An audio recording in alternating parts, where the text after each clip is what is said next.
Photo പ്രേമികൾക്കൊക്കെ അടിപൊളിയായിട്ടുള്ള സ്ഥലമാണിത്. കാരണം നല്ല രസമുള്ള ഫോട്ടോസും അതുപോലെ തന്നെ വീഡിയോസും എല്ലാം നിങ്ങൾക്ക് ഇവിടെ നിന്ന് ലഭിക്കും. ഇതുവഴിയൊക്കെ നമുക്കിങ്ങനെ നടന്ന് അങ്ങേ അറ്റം വരെയൊക്കെ പോകാനായിട്ട് സാധിക്കും. ദേശാടനം പക്ഷികളുടെ പർദീസയാണ്. കാരണം നമുക്കിത് കണ്ട കൊക്കിനെയൊക്കെ കണ്ട ചെറുതും വലുതുമായിട്ടുള്ള 14 ദ്വീപുകളുണ്ട്. പിള്ളേരുമായിട്ടൊക്കെ വരുമ്പം ഇതുപോലെ നല്ല ഭംഗിയുള്ള സംഭവമൊക്കെ ഉണ്ട് കേട്ടോ.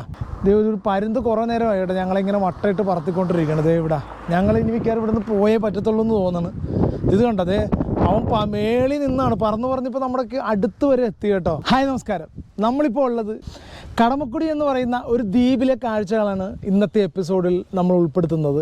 ഞാനിപ്പോൾ ഉള്ളത് ആ കടമക്കുടി പഞ്ചായത്തിൻ്റെ കീഴിൽ തന്നെയുള്ള മൂലപ്പള്ളി എന്ന് പറയുന്ന ഒരു സ്ഥലത്താണ്. എൻ്റെ പിന്നിലൊക്കെ നോക്കിക്കഴിഞ്ഞാൽ കാണാം. നമുക്കിവിടെ വന്നു കഴിഞ്ഞാൽ നമുക്കിവിടെ നിന്ന് പോകാനായിട്ട് തോന്നത്തില്ല.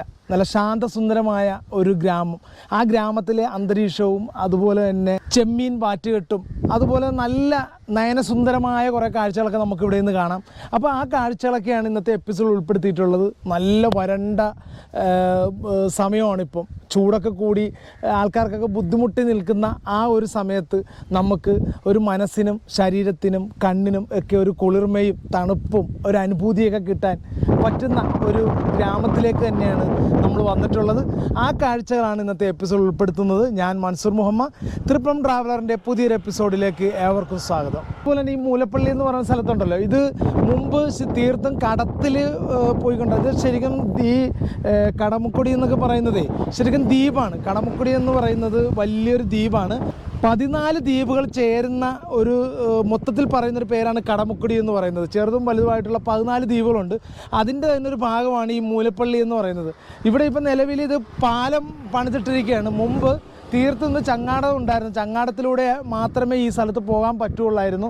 ഇപ്പോഴും പല തുരുത്തുകളിലും പോകണമെങ്കിൽ നമുക്ക് വള്ളങ്ങളെ ചങ്ങാടങ്ങളെയൊക്കെ തന്നെ ആശ്രയിക്കേണ്ടിയിരിക്കുന്നു. അതിൽ ഏതോ ഒരു സ്ഥലത്തേക്ക് മാത്രമാണ് പാലം ഉള്ളത്. അതിലിപ്പോൾ നമുക്ക് ഹൈവേ കൂടി പോകുന്നവർക്ക് വരാപ്പുഴ പാലത്തിലൂടെ വന്നു കഴിഞ്ഞാൽ നമുക്ക് വരാപ്പുഴ എന്ന് പറയുന്ന സ്ഥലത്തിലൂടെ നമുക്ക് കടമക്കുടിയിലേക്ക് എത്താം. ഇപ്പം നമ്മൾ നിൽക്കുന്ന മൂലപ്പള്ളിയിലാണ്. ജസ്റ്റ് നിങ്ങളെ മൂലപ്പള്ളിയിലെ കാഴ്ചകൾ കാണിച്ചിട്ട് നമുക്ക് കടമക്കുടിയിലേക്ക് പോകാമെന്ന് ഓർത്തിട്ടാണ്. അപ്പോൾ അങ്ങനെ ഇൻട്രോ നമ്മളിവിടെ വെച്ചെടുത്തതാണ് കേട്ടോ. ഒത്തിരി റിസോർട്ടുകളും അതുപോലെ തന്നെ ഹോട്ടലുകൾ ഒക്കെയുണ്ട്. ഇവിടെയൊക്കെ ഒരു ചീനവല എന്നൊക്കെ പറഞ്ഞ് നമുക്കൊരു ഇതൊക്കെ കാണാം. ബാക്ക് വാട്ടർ കഫേ ഒക്കെ കാണാം.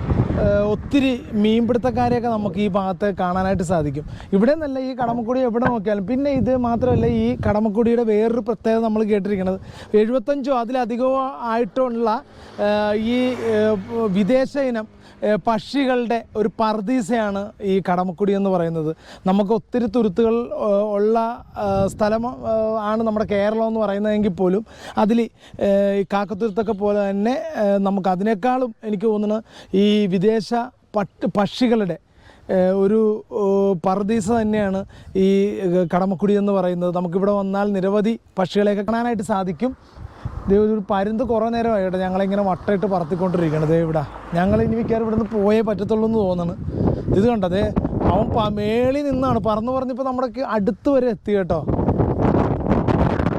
ഏതോ മീൻ ലക്ഷ്യം വെച്ച് ഉള്ള പോക്കാണെന്ന് പറഞ്ഞു. എൻ്റെ പൊന്നേ, വന്നടാ വന്നടാ വന്നടാ വന്നടാ. ഈ പണിയാണോ അത്? പുറ്റേക്കാം. നല്ല രസമല്ലേ?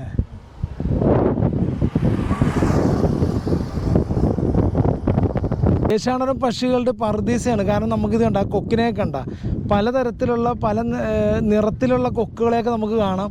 ഇതൊക്കെ വിദേശ പക്ഷികളാണ് കേട്ടോ.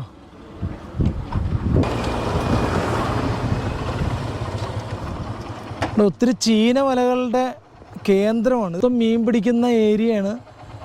പലതരം മീനുകളെയൊക്കെ ഇവിടെ കാണാം. ഇവിടെ കുറേയും കൂടി അങ്ങോട്ടൊക്കെ പോയി കഴിഞ്ഞാൽ മീൻപിടുത്തക്കാരുടെ ബഹളമാണ് കേട്ടോ. നമുക്ക് ആ കൂട്ടത്തിൽ കൂടിയൊക്കെ ചെയ്യാം. അവർ നമ്മളായിട്ട് സഹകരിക്കുന്ന കൂട്ടത്തിലാണ്. കാശ് കൊടുത്ത് നമുക്ക് വാങ്ങിച്ചുകൊണ്ട് പോകാം. എന്ത് വേണമെന്നാലും ഫ്രഷ് മീനെയൊക്കെ വാങ്ങിച്ചുകൊണ്ട് നമുക്ക് പോകാം. വെള്ളത്താൽ ചുറ്റപ്പെട്ട പകരം വയ്ക്കാനില്ലാത്ത ഭൂമി. കൊച്ചിയിലെ വാരാന്ത്യ യാത്രകളിൽ ഇപ്പോഴത്തെ താരം ഈ കടമക്കുടി തന്നെയാണ്. കണ്ണും മനസ്സും നിറയ്ക്കുന്ന കാഴ്ചകളും വൈവിധ്യം നിറഞ്ഞ മത്സ്യവിഭവങ്ങളും പിന്നെ ഞണ്ടും ചെമ്മീനുമൊക്കെയായി രുചിപ്രേമികളുടെ നാവിൽ പഞ്ചാരിമേളം കൊട്ടിക്കയറുന്ന സ്ഥലം. പഴമയുടെ ഓർമ്മകളുണർത്തുന്ന കടമക്കുടി തേടിയാണ് ഇന്ന് സഞ്ചാരികളുടെ കൊച്ചിയിലേക്കുള്ള യാത്ര. മാന്ത്രികമായ സൗന്ദര്യത്തിൽ കണ്ണുകളെ മയക്കി നിർത്തുന്ന ഇവിടെ കണ്ടറിയാൻ ഒരുപാട് കാഴ്ചകളുണ്ട്. കൊച്ചിയിൽ നിന്നുള്ള കൊച്ചി യാത്രകൾക്ക് ധൈര്യമായി തിരഞ്ഞെടുക്കാൻ പറ്റിയ കടമക്കുടി എന്ന സുന്ദരിയെ പരിചയപ്പെടാം. കൊച്ചി എന്ന് കേൾക്കുമ്പോൾ നഗരത്തിരക്കും ട്രാഫിക് ബ്ലോക്കും ഒക്കെയുള്ള ഒരു കൊച്ചിയാണ് ആദ്യം മനസ്സിലെത്തുക. എന്നാൽ ശരിക്കുമുള്ള കൊച്ചി ഇതൊന്നുമല്ല. പക്ഷേ അത് കണ്ടറിയണമെങ്കിൽ ഈ തിരക്കിൽ നിന്ന് ആദ്യം ഒന്ന് പുറത്തു കടക്കണം. എന്നിട്ട് ഒരു 8 കിലോമീറ്റർ മതി. കൂടിപ്പോയാൽ 15 മിനിറ്റ് ഡ്രൈവ് ചെയ്യണം. കടമക്കുടി എത്തി. തിരക്കും ബഹളങ്ങളും എന്തിനധികം ആൾക്കൂട്ടങ്ങൾ പോലുമില്ലാതെ നിറഞ്ഞു നിൽക്കുന്ന പച്ചപ്പുമായി റിലാക്സ് ചെയ്യാൻ ഇതിലും മികച്ച ഒരിടം കൊച്ചിക്കാർക്ക് സ്വപ്നങ്ങളിൽ മാത്രമാണ്. വെള്ളപ്പൊക്കത്തിൽ ഉയർന്നു വന്ന ഒരു സ്ഥലമാണ് കടമക്കുടി എന്ന് പറയപ്പെടുന്നുണ്ട്. കടമക്കുടി ഉണ്ടായത് എങ്ങനെയെന്ന് ചോദിച്ചാൽ നൂറ്റാണ്ടുകൾ പുറകിലോട്ട് സഞ്ചരിക്കണം. 1341 ഇവിടെയുണ്ടായ വെള്ളപ്പൊക്കത്തിലാണ് കൊച്ചി അഴിമുഖം രൂപപ്പെട്ടതാണ് എന്നാണ് പറയുന്നത്. അക്കൂട്ടത്തിൽ ഈ കടമക്കുടിയും രൂപപ്പെട്ടു. കടമക്കുടി എന്നാൽ ഒരൊറ്റ ദ്വീപ് അല്ല, മറിച്ച് 14 ദ്വീപുകൾ ചേരുന്ന ഒരു കൂട്ടമാണ് കടമക്കുടി ദ്വീപുകൾ. ഇതിൽ ഏറ്റവും പ്രധാനപ്പെട്ട വലിയ കടമക്കുടി കൂടാതെ മുറിക്കൽ, പാളയംതുരുത്ത്, പിഴല, ചെറിയ കടമക്കുടി, പുളിക്കപ്പുറം, മൂലമ്പിള്ളി, പുതുശ്ശേരി, ചാരിയന്തുരുത്ത്, ചേന്നൂർ, കോത്താട്, കോരമ്പാടം, കണ്ടനാട്, കാടനാട് എന്നിവയാണ് മറ്റ് ദ്വീപുകൾ. പണ്ടുകാലത്ത് കടമക്കുടിയെ കടന്നാൽ കുടുങ്ങിപ്പോയി എന്നർത്ഥം വരുന്ന രീതിയിൽ കടന്നാൽ കുടുങ്ങി എന്നാണ് പറഞ്ഞിരുന്നതത്രേ. അക്കാലത്തെ സാഹചര്യങ്ങൾ വെച്ച് നോക്കുമ്പോൾ ഒരു പരിധിവരെ അത് സത്യവുമായിരുന്നു. കടമക്കുടിയിലേക്ക് പോകുവാനും തിരികെ വരുവാനുമെല്ലാം വളരെ ബുദ്ധിമുട്ടായിരുന്നു അക്കാലത്ത്. 4 വശവും വെള്ളത്താൽ ചുറ്റപ്പെട്ട് കിടന്നിരുന്ന ഇവിടെ കരയിലേക്ക് പോകണമെങ്കിൽ വള്ളങ്ങളോ ബോട്ടുകളെയോ മാത്രം ആശ്രയിക്കേണ്ടിയിരുന്നു. ഇന്ന് നല്ല രീതിയിൽ ഇവിടം റോഡ് വഴി ബന്ധിക്കപ്പെട്ടിട്ടുണ്ട്. ഇതൊക്കെ മീൻ വളർത്ത് കേന്ദ്രമാണ് ഈ കാണുന്നതല്ല. അതുപോലെ തന്നെ കണ്ടൽക്കാടുകളും ഉണ്ട്.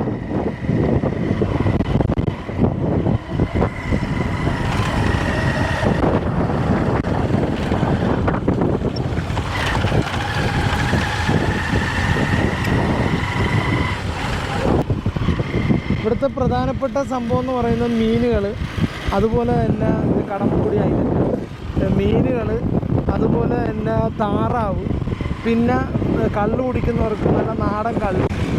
ഇതൊക്കെയാണ് ഇവിടുത്തെ പ്രധാന ഐറ്റംസുകൾ ഈ കടമക്കുടിയിൽ വന്നു കഴിഞ്ഞാൽ.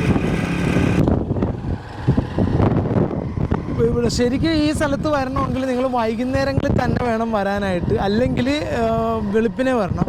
പക്ഷേ ഏറ്റവും നല്ലത് ഈവനിങ്ങിലൊരു ഊണൊക്കെ കഴിഞ്ഞാൽ വൈകുന്നേരം ഒരു ചായയൊക്കെ കുടിച്ച് കഴിഞ്ഞിട്ട് നേരെ വരുന്നതായിരിക്കും ഭംഗി. അതാകുമ്പോൾ ഒരു വെയിലിൻ്റെ കാഠിന്യവും കുറയും. അതുപോലെ തന്നെ ഇവിടുത്തെ കാഴ്ചകൾ കൂടുതലായിട്ട് കാണാൻ പറ്റുന്നുണ്ട്. ഇതെല്ലാം വിദേശ ഇനം പക്ഷികളായി കാണുന്നതെല്ലാം. ഇതുപോലെ 100 കണക്കിന് പക്ഷികളെ നമുക്ക് കടമക്കുടിയിൽ വന്നു കഴിഞ്ഞാൽ കാണാനായിട്ട് സാധിക്കും. അതെല്ലാം വിദേശ പറവകളാണെല്ലാം. സമൂഹ മാധ്യമങ്ങളിൽ വൈറലായ ഫോട്ടോകളിലൂടെയും വീഡിയോകളിലൂടെയും ഒക്കെയായിരിക്കും മിക്കവർക്കും കടമക്കുടിയെ പരിചയപ്പെടുക. ആ ചിത്രങ്ങളിലൊന്നും ഒരളവ് പോലും കളവില്ലെന്ന് ഇവിടെ കാലുകുത്തുമ്പോൾ നമുക്ക് മനസ്സിലാവും. ചെറുതുരുത്തുകളും വയലും തോടും നാട്ടുവഴികളുമെല്ലാം ഇവിടെ കാണാം. ഗ്രാമീണ കാഴ്ചകൾ ഇത്രയധികം ഭംഗിയിൽ കാണുവാൻ സാധിക്കുന്ന ഒരിടം കൊച്ചിയിൽ കണ്ടെത്തുക പ്രയാസം തന്നെയാണ്. ചെറുതോടുകളും വയലുകളും ഉള്ളതുകൊണ്ട് മത്സ്യത്തിൻ്റെ കാര്യത്തിൽ ഇവിടം സമ്പന്നമാണ്. കടമക്കുടിയുടെ സൗന്ദര്യം തെല്ലും കലർപ്പില്ലാതെ കാണണമെങ്കിൽ പുലരുമ്പോൾ തന്നെ ഇവിടെ എത്തണം. സൂര്യൻ ഉദിച്ചു വരുമ്പോൾ ആ സ്വർണ്ണ കിരണങ്ങളിൽ തിളങ്ങി നിൽക്കുന്ന കായലും വയലുമെല്ലാം വേറെ വൈബാണ് സമ്മാനിക്കുന്നത്. ഈ ഭംഗി മൊത്തത്തിൽ കാണുവാൻ രാവിലെ തന്നെ കായലിലൂടെ യാത്രയും വേണമെങ്കിൽ ഇവിടെ ഒരുക്കിത്തരും. അപ്പോൾ ഞങ്ങളിപ്പം കടമക്കുടിയിലാണുള്ളത്. എന്നോടൊപ്പം നമ്മുടെ സീനും ഉണ്ട്. ഇവിടെ വന്നു കഴിഞ്ഞാലുണ്ടല്ലോ ഇതുപോലെ ഈ തുരുത്തുകളുടെയൊക്കെ ഇടയ്ക്കായിട്ട് ഇങ്ങനെ ഓരോ വരമ്പ് പോലെ, നമ്മൾ പാടത്തിൻ്റെയൊക്കെ നടുക്കൂടി നടക്കുന്ന പോലെ ഓരോ വരമ്പുകളുണ്ട്. ഇതുപോലുള്ള സ്ഥലങ്ങളുണ്ട്. അപ്പോൾ ഇതുവഴിയൊക്കെ നമുക്കിങ്ങനെ നടന്ന് അങ്ങേ അറ്റം വരെയൊക്കെ പോകാനായിട്ട് സാധിക്കും. ഫാമിലി ആയിട്ടും കുട്ടികളൊക്കെ ആയിട്ടൊക്കെ വന്നു കഴിഞ്ഞാൽ നമുക്കൊക്കെ സമയം ചെലവഴിക്കാനും കളിക്കാനും ഒക്കെ ഇവിടെ മീൻ പിടിച്ചും രസിച്ചും ഒക്കെ നടക്കാനായിട്ട് സാധിക്കും. ഒത്തിരി കമിതാക്കൾ നമുക്കിവിടെ വരുമ്പോൾ കാണാനായിട്ട് സാധിക്കും. എനിക്ക് തോന്നുന്നു ഈ പച്ചപ്പും തുരുത്തും ഇതുപോലുള്ള സ്ഥലങ്ങളും ഇടങ്ങളും ഒക്കെ ഉള്ളത് കൊണ്ടായിരിക്കും വൈകുന്നേരമാണ് ഏറ്റവും നല്ലത് കേട്ടോ. ഫാമിലി ആയിട്ടൊക്കെ നമുക്ക് ഒരു ദിവസം നമുക്ക് സ്പെൻഡ് ചെയ്യാനായിട്ട് പറ്റുന്ന ഒരു സ്ഥലമാണിത്. അതുപോലെ തന്നെ ഇവിടെ ഈ ഇത് നടത്തുന്നതിനപ്പുറത്തേക്കൊന്നും ആൾക്കാരെ കടത്തി വിടാറില്ലെന്ന് തോന്നുന്നു. കാരണം ഇതുപോലെ പല സ്ഥലങ്ങളിലും ഒരേ ഇതൊക്കെ വെച്ചിട്ട് മറച്ചു വെച്ചിരിക്കുന്നത് നമുക്കിതിനെ കാണാനായിട്ട് സാധിക്കും. ഇത് കണ്ടോ, ഒത്തിരി ഈ മീനുകളുടെ ലഭ്യത ഇവിടെ കൂടുതലുള്ളത് കൊണ്ട് തന്നെ വിദേശ ഇനം പക്ഷികൾ നിരവധി നമുക്കിവിടെ കാണാനായിട്ട് സാധിക്കും. ഇതുകൊണ്ട് പെട്ടെന്ന് ഞങ്ങൾക്ക് വേണ്ട മുതലേ ചീങ്കണ്ണി അങ്ങോട്ട് കിടക്കണം പോലെയുണ്ട്. അവിടെ മറ്റേ മണ്ണും കണ്ട് വെട്ടി ഇതിൻ്റെ തടവും കണ്ട് വെച്ചിരിക്കുന്ന ഇതാണ്. അവിടെയൊക്കെ ഓരോ നോട്ടക്കാരൊക്കെ ഉണ്ട്. അതുകൊണ്ട് തന്നെ നമുക്ക് അകത്തേക്കൊക്കെ പോയി കഴിഞ്ഞാൽ അതിക്രമിച്ച് കയറുന്ന പോലെ ആയിപ്പോകും. അതുകൊണ്ട് നമ്മൾ കയറുന്നില്ലത്. കായൽക്കാറ്റിൻ്റെ ആലസ്യത്തിൽ കുറച്ചു നേരം സമാധാനത്തോടും ശാന്തതയോടും കൂടി ചിലവഴിക്കുവാൻ കടമക്കുഴി ബെസ്റ്റാണ്.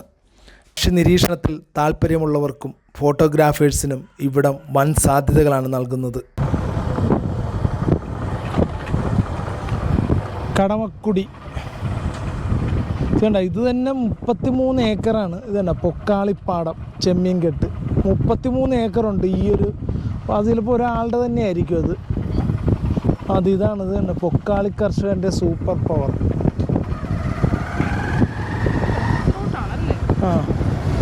ഇവിടെ ബസ് സർവീസൊക്കെ ഉണ്ട്. ഈ റൂട്ടിലേക്ക് ബസ്സൊക്കെ കിട്ടും കേട്ടോ. വൈറ്റില ഹബ്ബിൽ നിന്ന് ബസ്സുള്ള ബസ്സുണ്ട് ഇങ്ങോട്ടേക്ക്. ഇവിടുത്തെ ഓപ്പൺ ജിംനേഷ്യം ഉണ്ട്, അത് കൊള്ളാം. വേണ്ട ഒരു ഓപ്പൺ ജിംനേഷ്യം.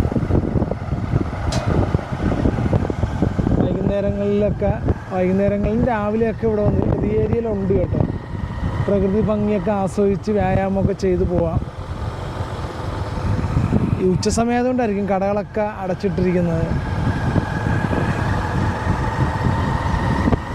കുറേ കടകൾ അടച്ചിട്ടുണ്ട്, കുറേ കടകൾ തുറന്നും പ്രവർത്തിക്കുന്നുണ്ട്.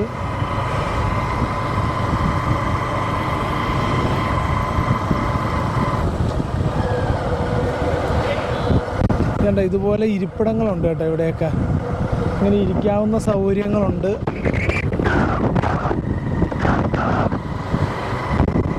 വേലിയേറ്റം അങ്ങനെ സമയം വേലിയേറ്റം ഉള്ള സമയമാണെന്ന് തോന്നുന്നു.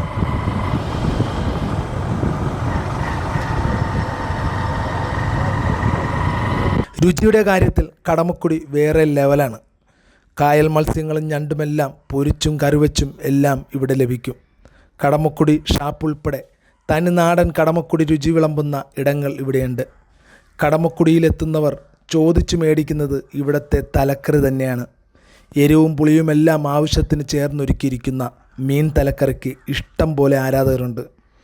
എന്തു മീനും ഏത് രൂപത്തിലും നാവിന് രുചിയായി കടമക്കുടിക്കാർ വെച്ച് നൽകും. ഞണ്ടും ഇവിടുത്തെ സ്പെഷ്യൽ രുചിയാണ്. കൊച്ചിയിൽ നിന്നും വളരെ എളുപ്പത്തിൽ കടമക്കുടിയിലേക്ക് വരാം. എടപ്പള്ളിയിൽ നിന്നും 12 കിലോമീറ്റർ ദൂരമേ ഇവിടേക്കുള്ളൂ. ഇടപ്പള്ളി ബ്ലോക്കിലാണ് കടമക്കുടി. കണ്ടെയ്നർ റോഡിന് സമീപത്തുള്ള മൂലംപള്ളിയിൽ നിന്നും ഇവിടേക്ക് ഫെറി കയറി വരാം. എന്നാൽ റോഡ് മാർഗം എത്തണമെന്നുണ്ടെങ്കിൽ വരാപ്പുഴ വഴി വരേണ്ടി വരും. വരാപ്പുഴ പാലത്തിലൂടെ നേരെ പോയാൽ കടമക്കുടിയിലെത്താം. ഒരു ദിവസം മുഴുവനും ചിലവഴിക്കുവാൻ സാധിക്കുന്ന രീതിയിൽ ഇവിടേക്കുള്ള യാത്ര പ്ലാൻ ചെയ്യാം. രുചികരമായ വിഭവങ്ങൾ വിളമ്പുന്ന ഒട്ടേറെ സ്ഥലങ്ങൾ ഇവിടെയുണ്ട്. പിള്ളേരുമായിട്ടൊക്കെ വരുമ്പം ഇതുപോലെ നല്ല ഭംഗിയുള്ള സംഭവമൊക്കെ ഉണ്ട് കേട്ടോ. ഇപ്പം നമ്മുടെ പിള്ളേരൊക്കെയാണ് വന്നിരുന്നെങ്കിൽ ഇപ്പോൾ ഇവിടെ നിന്ന് ഇപ്പോൾ ഇറങ്ങത്തില്ലായിരുന്നു. നല്ല രസമുണ്ട്. അതുപോലെ തന്നെ ഫോട്ടോ പ്രേമികൾക്കൊക്കെ അടിപൊളിയായിട്ടുള്ള സ്ഥലമാണിത്. കാരണം നല്ല രസമുള്ള ഫോട്ടോസും അതുപോലെ തന്നെ വീഡിയോസും എല്ലാം നിങ്ങൾക്ക് ഇവിടെ നിന്ന് ലഭിക്കും. അപ്പോൾ ഇവിടെ നിന്നൊക്കെ അങ്ങോട്ട് ഇങ്ങനെ നീണ്ടു നിവർന്ന് കിടക്കുകയാണ്. നമ്മൾ ഈ ഒരു വീഡിയോ ഇവിടെ വൈൻഡപ്പ് ചെയ്യുകയാണ്. ഒത്തിരി വലിച്ചു നീട്ടുന്നില്ല. ഇനി നമ്മുടെ കൊച്ചിയിലൊക്കെ വരുന്നവർ, എറണാകുളത്തൊക്കെ വരുന്നവർ അവിടെ നിന്ന് കുറച്ചിങ്ങോട്ട് വരാപ്പുഴയിൽ നിന്ന് അകത്തേക്ക് നമുക്ക് കയറിക്കഴിഞ്ഞാൽ ഒരു 3-4 കിലോമീറ്ററോളം നമുക്കിങ്ങനെ അകത്തേക്ക് കയറിക്കഴിഞ്ഞാൽ കാണാൻ മാത്രമുണ്ട്. അപ്പം നമ്മുടെ തിരക്കുകൾക്കിടയിൽ നിന്നും മനസ്സിനൊരു സമാധാനവും സന്തോഷവും ലഭിക്കാനായിട്ട് ഇതുപോലുള്ള കൊച്ചു കൊച്ചു യാത്രകളൊക്കെ നല്ലതാണ്. നമ്മൾ ജീവിതത്തിൻ്റെ എല്ലാ ദിവസവും ജീവിതത്തിന് വേണ്ടി 365 ദിവസവും ഓടിക്കൊണ്ടിരിക്കുകയാണ്. നമ്മളല്ല ആഴ്ചയിൽ ഒരു ദിവസമോ അല്ലെങ്കിൽ 2-3 മണിക്കൂറെങ്കിലുമൊക്കെ ഇതേപോലെ തിരക്കുകൾക്കിടയിൽ നിന്ന് നമുക്ക് വരാൻ പറ്റുന്ന സ്ഥലമാണ്. ഇപ്പം തൊട്ട് ആലപ്പുഴ അല്ലെങ്കിൽ എറണാകുളം ഇതിനോട് അടുത്തുള്ളവർക്കൊക്കെ ആണെങ്കിൽ സുഖമായിട്ട് ഇതുപോലുള്ള ഈ മീൻ പാടങ്ങളും ഒക്കെ ഇതേപോലുള്ള കാഴ്ചകളൊക്കെ കണ്ടിട്ട് പോകാം.